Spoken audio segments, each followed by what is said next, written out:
வணக்கம். நான் உங்கள் போன்ஜி பரத்.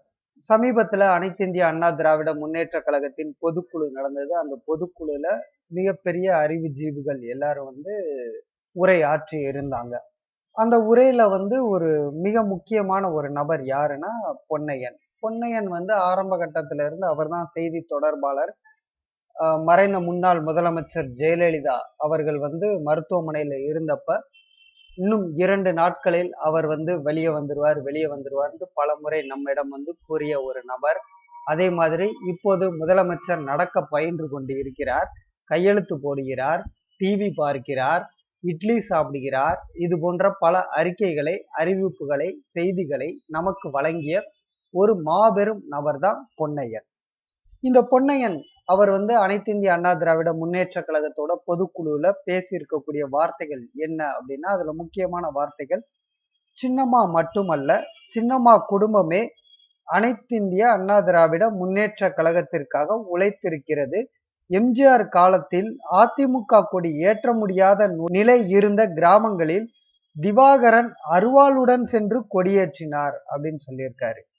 முதல் வார்த்தை. இந்த வார்த்தையில நான் அவர்கிட்ட எழுப்ப விரும்புற கேள்வி என்ன அப்படின்னா, புரட்சி தலைவர் எம்ஜிஆர் காலத்தில் கிராமங்களில் அருவாளுடன் சென்று கொடியேற்றினார் அப்படின்னா, திவாகரன், சசிகலா நடராஜனுடைய தம்பி திவாகரன் ஒரு ரவுடி அப்படிங்கிறத அவர் அந்த வார்த்தையில எனக்கு தெளிவுபடுத்துறாரு அப்படின்னு நான் புரிஞ்சுக்கிட்டேன்.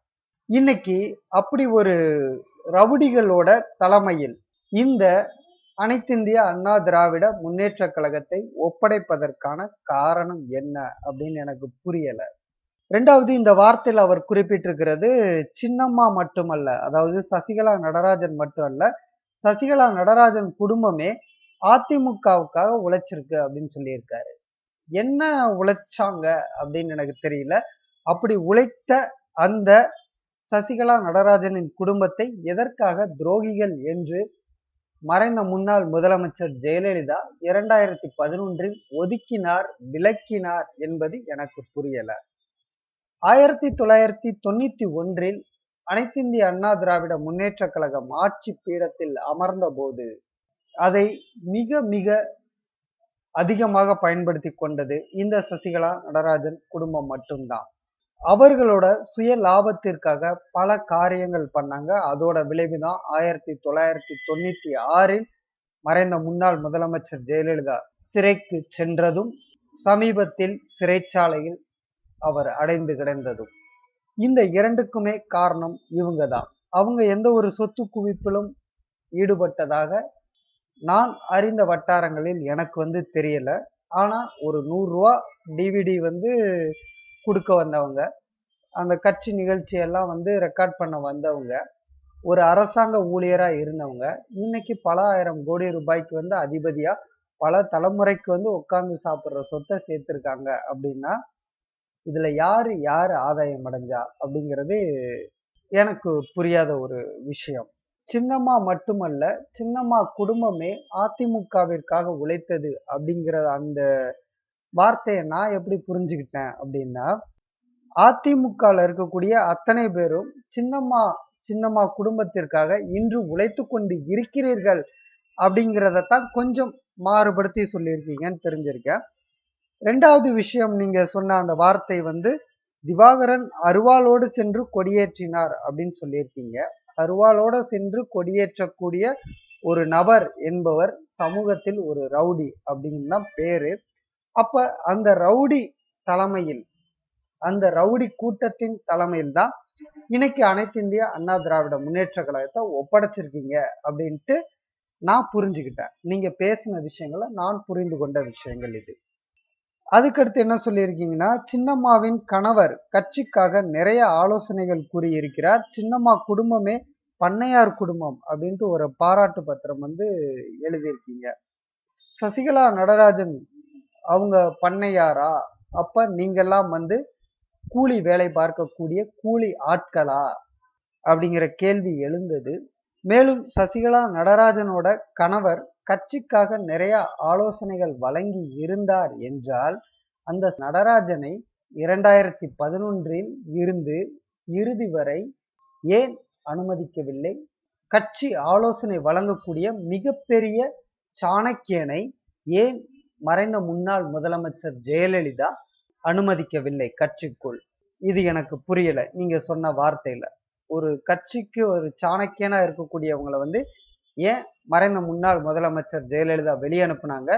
வெளியே அனுப்பியிருந்தாலும் சாணக்கியன் இல்லாமலே 2வது முறை அரியணை தொடர்ந்து ஏறினாங்க அப்படின்னா இந்த கட்சியோட உழைப்புல யாருக்கு பங்கு இருக்கு? சசிகலா நடராஜனுக்கா? சசிகலா நடராஜன் குடும்பத்தினருக்கா? சசிகலா நடராஜன் கணவருக்கா?